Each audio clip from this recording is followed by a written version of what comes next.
Next, this is from Abu Ubaid's Kitab Fada'il al-Quran. Aisha said, Surat al-Ahzab, that's chapter 33 of the Quran, Surah 33, used to be recited in the time of the Prophet. So this is Aisha talking. She knows how this surah was recited during the time of Muhammad. Used to be recited in the time of the Prophet with 200 verses. But when Uthman wrote out the codices, he was unable to procure more of it than there is in it today, i.e. 73 verses. So think about this. This is, once again, this is Aisha. That's right. Saying, I remember Muslims reciting Surah 33 during the time of Muhammad. And it had about 200 verses in it.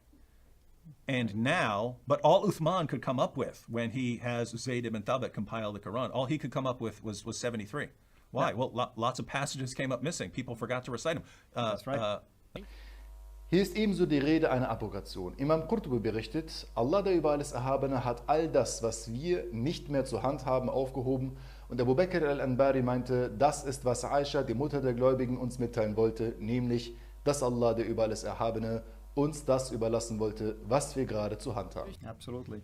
Absolutely. Sunan ibn Majah, 1944. So we looked at missing chapters, large passage came up missing, and now we'll look at some individual verses coming up missing. This is Sunan ibn Majah, number 1944. It was narrated that Aisha said, the verse of stoning and of breastfeeding an adult 10 times was revealed, and the paper was with me under my pillow. When the Messenger of Allah died, we were preoccupied with his death, and a tame sheep came in and ate it. Literally, the sheep ate it. The sheep ate the paper that she had these verses on. That's when you say holy sheep. Yeah. Now, in the Muslim sources, right, you go to the Hadith, you find all over the place where they're talking about the verse of stoning. They knew this. They knew that there's a verse of stoning in the Quran. Omar is the one who insisted it was there. Yeah.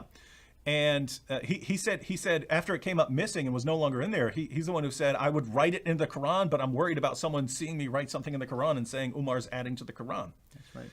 And the verse of breastfeeding an adult, you read, there's an entire section in Sahih Muslim about this verse of breastfeeding an adult 10 times. And just to give you guys a quick idea of what this is about, there was a problem in the early Muslim community where a woman who's married might have to work around a man. Maybe she has a male slave, or there's a male who works around her, or something like this. And they're worried about committing adultery or something like this while the husband's gone. And so this problem is brought to Muhammad. Hey, Muhammad, what happens when a woman's got to be around a man? How are we going to avoid them having an adulterous affair or something like this? Muhammad gets the revelation from Allah, and the revelation of Allah is, no problem, just have the woman breastfeed the man 10 times, and after she breastfeeds him 10 times, he'll be considered her son, and so they won't be tempted to have sex And anymore. problem solved. Yeah, problem solved, right? That eventually got abrogated to 5 times. That's in the Muslim source. That's in Sahih Muslim, right? It got abrogated to 5 times. Oh, you only need, women, ladies, you only need to stick your breasts in this guy's mouth 5 times now in order to prevent any sort of sexual attraction from developing. And so it was revealed as 10, then revealed as 5. Neither one of those verses are in the Quran today. What happened? Aisha's sheep ate them, right? That's a good excuse, by the way. And notice what she says. She had this when Muhammad died. So it's still the Quran. They still have a physical copy of the Quran when Muhammad dies, and her sheep ate this. Now, by the way, Muhammad's wives were horrified. Aisha had been accused of adultery, right? Correct. And Muhammad's wives were horrified at the idea of having to breastfeed a guy whenever you're around him and stuff. And we don't want to put our breasts in this guy's mouth. It's a weird way to overcome sinful desires. And it's ridiculous to anyone with a brain, right? I mean, you have to have some really strange ideas to think that this is actually a way to avoid sexual tension. But think about this. Muhammad's wives are horrified by this verse being in the Quran, and Aisha was accused of adultery. So the verse of stoning would apply to her if it would, that penalty had ever. She was at one time terrified of being stoned. And these verses, she has the copy, and her sheep comes in and ate them. Is that a coincidence? I mean, are you serious? It's unbelievable. Schizophrenie, eine tiefgreifende psychiatrische Erkrankung, die Veränderungen der Gedanken, der Wahrnehmung und des Verhaltens auslöst. Schizophreniekranke sind zeitweise nicht in der Lage, zwischen der Wirklichkeit und den eigenen Vorstellungen zu unterscheiden. Ja? Das beobachten wir genau mit solchen Aussagen von David Wood. Er hat hier Begebenheiten erwähnt, ohne deren Zusammenhänge ansatzweise verstehen zu können. Sie haben keine Zusammenhänge. Egal wie sehr er seine Wahnvorstellungen den Zuschauern aufdringen will, werden wir, die Plattform im Auftrag des Islam, dieses Feindbild zerstören. Mit folgenden Ohrfeigen. Erste Ohrfeige. Was die Überlieferung von Aisha in Sunan ibn Majah betrifft, so ist die Überlieferung nicht authentisch. Das beweist, dass so ziemlich keine Islamkritiker eine Ahnung von Hadithwissenschaft haben. Muhammad bin Ishaq, der Überlieferer dieses Hadithes, pflegte Tedlis zu machen. Tedlis bedeutet, er übersprang einen Überlieferer und berichtet direkt von Aisha. Er kannte sie jedoch nicht und er war auch kein Zeitzeuge gewesen. Nun, das schwächt natürlich die Glaubwürdigkeit solcher Überlieferungen. Des Weiteren benutzte er als Tedlis, jemand, der Tedlis macht, das Wort an. Ja, das schließt auf Mehrdeutigkeit und schwächt den Hadith zusätzlich. Imam Qurtubi berichtet über diesen Hadith, was die Überlieferung betrifft, dass mehr Verse existiert haben soll, als im Koran aufgeführt und in einem Mushaf niedergeschrieben wurde und folglich eine Ziege in Aishas Haus kam und es aufgefressen haben soll, sind erlogene Berichte seitens der Verleugner und der Rawafid. Die Rawafid kann man mit den Christen und Juden vergleichen. Ja, sie werfen den gleichen Vorwurf den Muslimen vor, der Koran sei angeblich gefälscht. Kommen wir zur zweiten Aussage. Was die Aussage von Umar bin Khattab betrifft, dass er den Steinigungsvers zum Koran hinzufügen möchte, so ließ er davon ab, weil auch der Prophet das getan hat. Ist ja klar, das ist ja auch selbstverständlich. Es ist von Kathir bin Salt überliefert worden, dass Zayd bin Thabit mitbekam. Ich hörte den Propheten Allahs sagen, wenn ein verheirateter Mann oder eine verheiratete Frau Ehebruch begehen, so steinigt beide. Als Amr dies hörte, bekundigte er sich, beziehungsweise er erkundigte sich und sagte, als dies herabgesandt wurde, kam ich zum Propheten und bat es niederzuschreiben, doch dem Propheten war es nicht recht. Das überliefert Imam Hakim in seinem Mustadrak unter der Hadith Nummer 8184 und er stuft den Hadith für Sahih, also für authentisch ein. Umar ibn Khattab wandte sich daraufhin an den Propheten und sagte, O Gesandter Allahs, lass die Verse über das Steinigen niederschreiben für mich. Der Prophet entgegnete, ich kann es nicht. Das könnt ihr lesen in Sunan al-Kubra von Bayhaqi und auch Nisa überliefert das unter Hadith Nummer 7148. Somit gehörte der Steinigungsvers zu den Abrogationen. Der Text wurde abgehoben, jedoch blieb sein Urteil bestehen. Deshalb wurde dieser Vers nicht in den Koran aufgeführt. Ja? Imam Qurtubi erwähnt, was den Vers der Steinigung betrifft, so wurde nur sein textueller Stand aufgehoben.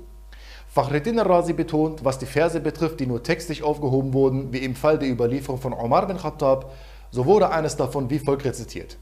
Ein verheirateter Mann und eine verheiratete Frau, die Unzucht begehen, sollen gesteinigt werden, als Warnung vor Allahs Strafe. Allah ist Al-Aziz, Al-Hakim. Es ist also kein Wunder, wieso der Prophet und Umar bin Khattab so reagiert haben. Dritte Ohrfeige. Kommen wir zu der Aussage der 10 Stillgänge, die dann mit 5 Stillgängen ersetzt wurden. Also da sieht es natürlich nicht anders aus. Al-Imam Fakhreddin al-Razi äußert, was die nächste Art von Mansukh, also Abrogation betrifft, bei dem einmal der Text und dann das Urteil aufgehoben wird, ist die Angelegenheit, welche Aisha berichtete. Die Stillgänge waren am Anfang 10, dies wurde später zu 5. Demnach ist der Vers mit den 10 Stillgängen sowohl textuell als auch von seinem Urteil her aufgehoben worden. Was die 5 Stillgänge hingegen anbelangt, so wurde nur der Text aufgehoben, das Urteil jedoch nicht. Vierte Ohrfeige. Was die provokative und feindselige Äußerung dieses verhassten Psychopathen betrifft, dass die Frau dem Mann ihre Brust 5-mal hinhalten kann, so halten wir es das folgende fest. In Sahih Muslim verwendete der Prophet das Wort Ardi'i, still ihn, als er zu der Frau von Abu Huzaifa, die Salim aufgezogen hat, er aber nun den Erwachsenenalter erreicht hat, aussprach. Also mit dieser Aussage, Ardi'i, ist nicht gemeint, gib ihm deine Brust, sondern gib ihm deine Milch. Ja? Und der Zugang zu dieser Milch wird nicht erwähnt. So, sie kann die Milch auch zum Beispiel abpumpen oder bei anderen Hilfsmitteln verwenden. Ibn Abd al-Barr erklärt in seinem At-Tamhid, beim Stillen des Erwachsenen handelt es sich um die Milch, jedoch niemals, dass er die Brust der Frau anfassen darf. Das ist nicht erlaubt bei den Gelehrten. In einer anderen Stelle lesen wir, das Stillen des Erwachsenen ist, dass ihm die Milch entleert wird und er dann davon trinkt. Jedoch ist es nicht gestattet, dass die Frau ihm ihre Brust gibt. Das darf kein Gelehrter erlauben. Das bestätigt ebenfalls Imam al-Qadi Iyad und Imam al-Nawawi. Imam al-Qadi Iyad übrigens verdeutlicht das Folgende. Sahlet stellte ihre Milch für Salim zur Verfügung, ohne dass er ihre Brust sah. Er trank ihre Milch, ohne dass er ihre Brust berühren musste. Und Imam al-Nawawi gefiel diese Erklärung von Imam al-Qadi Iyad und er stimmte dem natürlich zu. Bei einer Überlieferung von Az-Zuhri heißt es, Sahla hat ihre Milch in einem Topf entleert und Salim hat dann davon getrunken. Also, liebe Schwestern im Islam, lasst euch von so einem sexorientierten Psychopathen wie David Wood nicht in die Irre führen. Hier geht es nicht um die Brust, sondern hier geht es um die Milch. So einfach ist das. Das war die 4. Ohrfeige. Kommen wir zu der 5. Ohrfeige. Also zu diesen weiteren hasserfüllten Provokationen von diesem Psychopath, von diesem psychisch kranken christlichen Missionar, die er gegenüber Aischa aussprach. So fanden diese Begebenheiten an 2 unterschiedlichen Zeiten statt und sie haben zusammen überhaupt keine Zusammenhänge. Und Allah hat die Unschuld von der Aischa schon längst angesprochen bzw. bewiesen, wie wir das lesen können. Diejenigen, welche die große Lüge vorbrachten, bilden eine Gruppe von euch. Glaubt nicht, dies sei übel für euch. Im Gegenteil, es ist euch zum Guten. Jedem von ihnen soll die Sünde, die er begangen hat, vergolten werden. Und der von ihnen, der den Hauptanteil daran verschuldete, soll eine schwere Strafe erleiden. Warum dachten die gläubigen Männer und die gläubigen Frauen, als ihr es hörtet, nichts Gutes von ihren eigenen Leuten und sagten, das ist eine offenkundige Lüge? Warum brachten sie dafür nicht 4 Zeugen bei? Da sie keine Zeugen beibringen konnten, sind sie es also, die vor Allah die Lügner sind. Wäre nicht Allahs Huld und seine Barmherzigkeit im Diesseits und im Jenseits über euch, hätte er euch für das, worauf ihr euch einließet, eine schwere Strafe getroffen. Als ihr es mit euren Zungen übernahmt und ihr mit eurem Mund das aussprach, wovon ihr keine Kenntnisse hattet, da hieltet ihr es für eine geringe Sache, während es vor Allah eine große war. Sure 24, Vers 11 bis 15.